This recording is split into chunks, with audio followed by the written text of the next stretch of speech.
नमस्कार, take Marathi Raghu YouTube चॅनलमध्ये आपलं स्वागत आहे। चला पाहूया शेतकऱ्यांच्या ठळक बातम्या। उत्तर भारतात थंडीचा कडाका कायम आहे। उत्तर भारतातील काही भागात दाट धुक्याची चादर दिसून येत आहे, तर राज्यात थंडीला पोषक हवामान असून किमान तापमानात घट होण्याची शक्यता हवामान विभागाने या ठिकाणी वर्तवण्यात आलेली आहे। पुढचे अपडेट शेतकऱ्यांसाठी अतिशय महत्त्वाचे अपडेट आहे। हे अपडेट आहे उस्मानाबाद धाराशिव जिल्ह्यातील शेतकऱ्यांसाठी। होय, या ठिकाणी खरीप पीक विमा 2022चा 28 जानेवारीपर्यंत शेतकऱ्यांच्या बँक खात्यात आदेश करण्याचे निर्देश पीक विमा कंपनीला जिल्हाधिकाऱ्यांनी देण्यात आलेले आहे। याच्यामुळे उस्मानाबाद धाराशिव जिल्ह्यातील शेतकऱ्यांना मोठा दिलासा मिळणार आहे। तब्बल या ठिकाणी 232 कोटी रुपये मिळणार आहेत।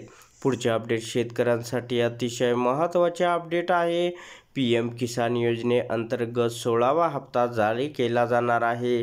अशा परिस्थितीत मीडिया रिपोर्टनुसार हा हप्ता फेब्रुवारी-मार्चमध्ये जारी केला जाऊ शकतो असा अंदाज वर्तवण्यात आला आहे।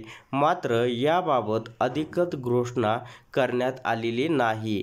पुढचे अपडेट शेतकऱ्यांसाठी अतिशय महत्त्वाचे अपडेट आहे।